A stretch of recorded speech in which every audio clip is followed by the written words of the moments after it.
Blackmail பண்ணி ஒரு கூட்டணியை அமைக்கிறதன் மூலமாகவோ இல்லை இன்னொருத்தர் வலுப்பெற்றிடக்கூடாது அப்படின்னு அந்த பக்கம் போறதை தடுக்கிறதன் மூலமாகவோ அதிமுக பாஜக கூட்டணிக்கு ஏதாவது பெரிய லாபம் ஏதாவது கிடைச்சிடப்போதான் என்ன? நம்ம இன்னைக்கு பேசக்கூடிய வார்த்தைகளோட தன்மை பாருங்க.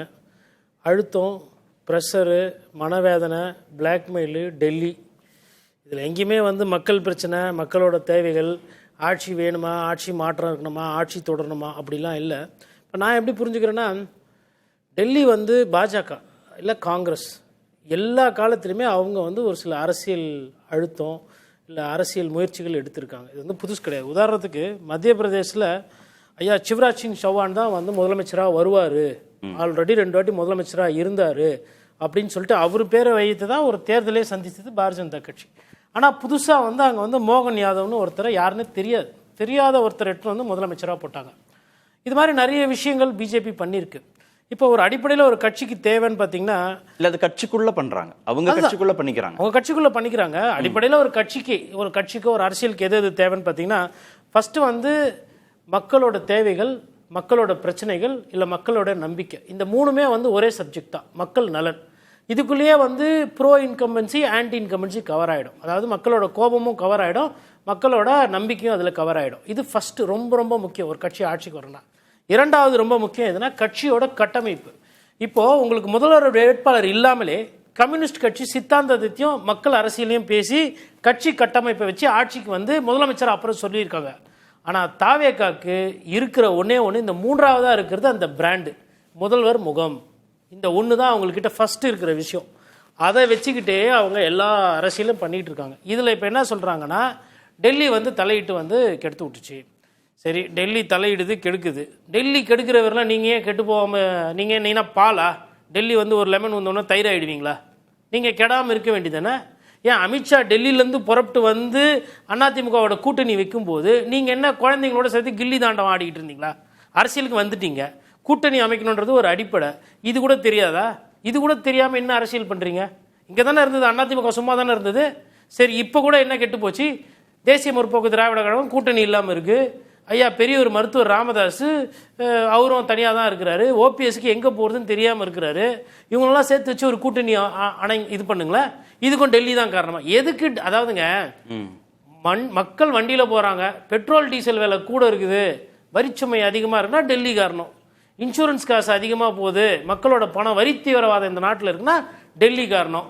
நீட்டு பிரச்சனை வந்தது, காங்கிரஸ் கொண்டு வந்தது, பாரதிய ஜனதா கட்சி அதுக்கு விலக்கு தரலைன்னா டெல்லி காரணம். எல்லாத்தையும் எடுத்துகிட்டு போயிட்டு பிஜேபி மேலேயே போட்டுக்கிட்டு இருந்தா இது சுலபமான அரசியல்.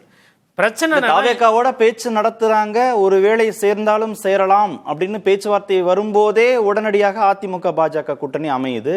தினகரன் வலுவா எதிர்க்கிறாரு, எப்படியும் தாவேகா தான் போவாரு அப்படின்னு ஒரு சூழல் உருவான சமயத்துல பார்த்தா அவரே யூட்டர்ன் அடிச்சு இந்த பக்கம் என்டிஏல இணைகிறாரு. இதற்கு பின்பாக எந்த அழுத்தமும் இல்லைன்னு எப்படி சொல்ல முடியும் சார்? அழுத்தம் எல்லா கட்சியிலும் இருக்கும். அதிமுக பின்னாடி அழுத்தம் இல்லை, பிஜேபிக்கு அது அழுத்தமே பண்ணாத ஒரு கட்சி அப்படியெல்லாம் நான் சொல்கிறதுக்கு நான் அந்த கட்சியிலேருந்து யாருன்னா வந்தாங்கன்னா அப்படி சொல்லுவாங்க. அது எப்படி அழுத்தமோ அதே மாதிரி கனிமொழி அவர்கள் போய் ராகுல் காந்தி போய் பார்க்குறாங்க பாருங்க, அதுவும் அழுத்தம் தான். ஆனால் என்னன்னா, அடுத்தவங்களுக்கு அழுத்தம், நமக்கு அது கூட்டணி பரஸ்பரமாக போகிறதுன்னு. இன்றைக்கி பிரேமலதா விஜயகாந்த் அவர்கள் கோவப்படுறாங்களே, கிட்டத்தட்ட பத்திரிகையாளர் நீங்கள் தான் அவசரப்படுறீங்க, இன்னும் நேரம், அதுவும் அழுத்தம் தான். அதாவது மற்றவங்களுக்கு வந்தால் அது கரெக்டு, தங்களுக்குன்னு வரும்போது நிலைப்பாடு வேற வேற ஒவ்வொரு கட்சி எடுக்கும். அழுத்தம் இருக்குன்னா அழுத்தம் இருக்கும் சார், அதுலலாம் மாற்று கருத்தே கிடையாது. எதிர்கொள்வதற்கு தாவேகானால முடியலன்றீங்களா? இயலாமை என்ற வார்த்தையை பேசணும். ஐயா கூட சொன்னாரு, சகோதரர் என்ன சொன்னாருன்னா இயலாமைன்னாரு, அது முயற்சியை எடுக்கல அப்படின்னு. இப்போ இயலாமையை நாங்க பிரித்து எதுனா இயல்பாகவே ஆமை போல பொதுமையா செய்யறது கூட எடுத்துக்கலாம். ஒருவேளை அமைதியாக இருந்து கடைசியில் எப்படி ஓட்டப்பந்தயத்தில் ஜெயிச்சதோ அந்த மாதிரி ஆகுதா, இல்லை ஓடிக்கொண்டே இருக்கிற முயல் ஜெயிக்க போதா அப்படின்றது மக்கள் கூடுறேன். ஆனால் அடிப்படையில் இவர் இயல்பாகவே எந்த முயற்சியும் எடுக்கவில்லை. விஜய் அவர்கள் இந்த நொடி கூடங்க ஒரு கட்சியை கூட, ஒரு சின்ன கட்சி விஜய் அவர்களை நம்பி சேர்த்துருக்கலாம் இல்லையா? இப்போது தமிழக வெற்றி கழகம் எடுத்துக்கோங்க, அண்ணன் வேல்முருகன் இருக்காரு, அவரை சந்திச்சு யாரோ ஒரு 2 பேர் அமிச்சு கூப்பிட்டுருக்கலாம்ல. அவர் என்ன எனக்கு 30 சீட்டு கொடுங்க, 2 ராஜ்யசபா கொடுங்க நான் கேட்க போறாரு? வேல்முருகன் இதுக்கு முன்னாடி அப்படி எதனா கேட்டிருக்காரா? ஒரு எடுத்துக்காட்டு சொல்றேன். ஏன் நாம் தமிழர் கட்சி சீமான் ஒரு காலத்தில் அண்ணன் தம்பியா தானே பழகிட்டு இருந்தீங்க, அப்புறம் ஏன் பிரிஞ்சிங்க? ஏன்னா இவர் அந்த பிராண்ட் நேம் சொன்னார் பாருங்க சார் அழகா, அவங்க வந்து அதை தான் ஸ்ட்ராட்டஜின்னு ஃபிக்ஸ் பண்ணிக்கினாங்க. முதலமைச்சரா எடுத்த உடனே வரோம், அப்படியே முதல்வராக வரும். இந்த படம்லாம் கதை கேட்டிங்கன்னா ஸ்கிரிப்ட் ஸ்க்ரீன் பேலாம் டைரக்டர் என்ன பண்ணுவாங்கன்னா ஃபர்ஸ்ட் லாஸ்ட் சீன் எடுத்து சொல்லுவாங்க, சார் ஓப்பனிங் வைக்கிறோம் சார், பெரிய பிரச்சனை சார், அப்புறம் பார்த்தா ஒரு அமைதி, திடீர்னு பார்த்தா நீங்கள் முதலமைச்சராக வரீங்க சார், அப்படியே ஒரு எடுக்கிறோம். அந்த மாதிரி யாரோ சொல்லிக்கிறாங்க, அதை அப்படியே பிடிச்சிக்கினாங்க. இல்லை ஒர்க் அவுட் ஆயிருக்கே. எப்போ இந்த இந்தியா டுடே சி ஓட்டர் கருத்து கணிப்புல 15% வந்து என்னன்னா 15% வாங்கியிருக்காங்க. 15% வாங்கிட்டு 15%க்கு என்ன 150 எம்எல்ஏ கிடைக்குமா சார்? மொதல் கட்சியாக ஜெயிக்கணும்னா 40% வெற்றி வேணும் சார். பல்முனை போட்டுனா குறைஞ்சபட்சம் 35 வேணும். 30% வாங்கினீங்கன்னா இரண்டாவது கட்சி இல்லை எதிர்கட்சி சார். இது வந்து எந்த கட்சி வாங்குதோ அதை நம்பர் எடுத்து, இது கணிதம். கணிதத்துக்கும் கட்சிக்கும் வந்துட்டு எந்த கட்சி எவ்வளோ வாங்குதோ அதை எடுத்துகிட்டு போயிடுவாங்க. 15%க்கு என்ன போஸ்ட் கிடைக்கும் அதை சொல்லுங்க. ஆமா, சி ஓட்டர்லாம் வாங்கியிருக்காங்க. இன்னும் 3 மாசம் இருக்கே எலெக்ஷன். இன்னும் அப்படி வரீங்க நீங்க. அதாவது இது எங்கிருந்து நமக்கெல்லாம் இது வருதுன்னா 20ல இருந்து 24 போய் 30 போய் 34 போய் 40 ஆனாங்க பாருங்க. கேட்டா 40% எப்படி வந்ததுன்னா 2.25 கோடி ரேஷன் கார்டுக்குது, வீட்டுக்கு 1 கோடி இருக்குன்னு. அப்ப நான் என்ன கேட்கறேன்னா, சரி அண்ணன் சீமான் அவர்கள் என்ன சொல்றாரு, 17% ஓட்டு வாங்க போறேன்றாரு. அப்போ அவர் கணக்கு பிரகாரம் பார்த்தா அவர் ஒரு 70-80 லட்சம் ஓட்டு வாங்கிடுவாரு.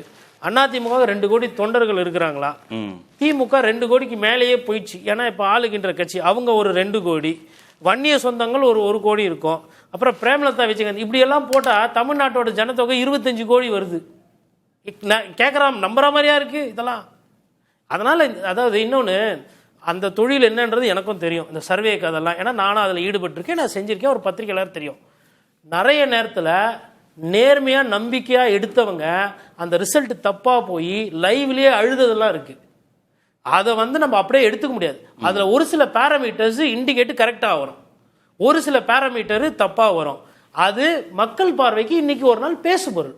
அதை வச்சுக்கிட்டு நாங்கள் அப்போவே 5%, இன்னும் 3 மாதம் இருக்குது, அதாவது 3 வருஷம் உழைச்சி 15%, அடுத்த 3 மாசத்துல 10% எடுத்து 45% ஆகி ஜெயிச்சிருவீங்க. நீங்க சொன்னீங்க இல்லையா, இந்த பிராண்ட் விஜய் மட்டும் போதுமானதானா? பிராண்ட் விஜய் மட்டும் தான் இந்த 15% கொண்டு வந்து சேர்த்துருக்கு பெர்சன்டேஜையும். சரி, அவ்வளவுதான் வரும், வெறும் பிராண்டுக்கு அவ்வளவுதான் வரும். நான் சொன்ன பாருங்க, அந்த முன்னாடி 2 காரணி, கட்சி கட்டமைப்பு, அதுல கூட்டணி, அதுக்கப்புறம் மக்கள் நலன் சார்ந்த விஷயங்கள், இல்ல மக்களுக்கு தேவைப்படுற விஷயங்கள் பேசுறது, எதுவுமே பண்ணாம பிராண்டுக்கு என்ன வருமோ அவ்வளவுதான் சார் வரும்.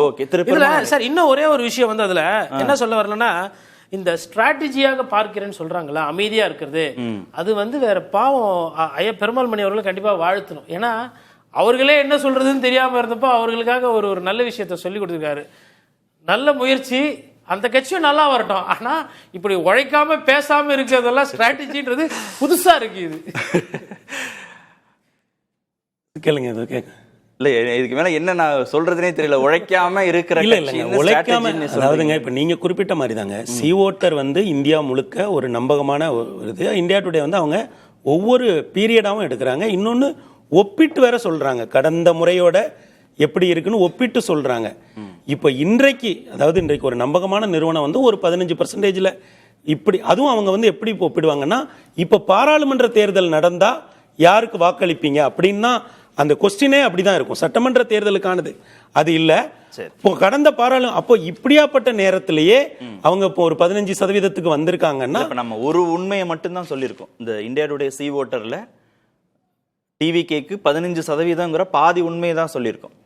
அவங்களே சீட் கன்வர்ஷன் டீடைல் இல்ல சார், சீட் கன்வர்ஷன் நமக்கே தெரியும் தலைவரே, அது 0 தான் இருக்கு. ஆமா தலைவரே, அது ஆனா இப்போ வந்து ஏன்னா ஒரு புது கட்சி, இப்போ நமக்கு இவ்வளவு நாள் வந்து இப்படி ஒரு ஆத்தென்டிக்கான ஒரு டேட்டா பொதுவெளியில இல்ல. இப்ப நண்பர் கோட்டீஸ்வரன் சொன்ன மாதிரி நம்ம எல்லாருமே வெவ்வேறு சர்வே நம்ம பாக்குறோம். நம்ம நண்பர்கள் 2 ஒரு புள்ளியில இணைஞ்சிருச்சுல. நாங்க தனிச்சு போட்டி, நட்பு சக்திகள் வந்தாலும் வராவிட்டாலும் நாங்கள் தனித்தே எலெக்ஷனை சந்திக்க போறோம்னு டிவிக்கு சொல்லியாச்சு. சி ஓட்டர் கருத்து கணிப்பு வந்துருச்சு. 2 ஒரு புள்ளியில இடைச்சிங்கன்னா 15%. பவர் சொல்ற மாதிரி 15-20 ஆகட்டும், 20-25 இல்லைங்கய்யா. அது வந்து ஐயா, நான் இப்பவும் நான் நண்பர் கோட்டி சொன்னா நான் உடன்படுறேன். அவர் ஒரு வருஷம் அடிக்கிட்டு அந்த முகம்னு ஒண்ணு இருக்குல்ல ஐயா, இந்த தேர்தலில் அஇஅதிமுக என்கிற பெரிய கட்சி, திராவிட முன்னேற்ற கழகம் என்கிற பெரிய கட்சி, இந்த மண்ணை 2 முறை ஆண்ட, இந்த மண்ணை பல முறை ஆண்ட 60 ஆண்டு கால அரசியல் செய்கிற கட்சிகளோடு மோதப்போவது விஜய் என்கிற முகம்தான், அந்த நபர் தான். தாவேகாங்கிற கட்சியோ தாவேகாவோட நிர்வாகிகளோ இல்ல. தமிழக அரசியல் திருவுரு அரசியல், அது ஒரு பர்சனாலிட்டி பாலிடிக்ஸ்.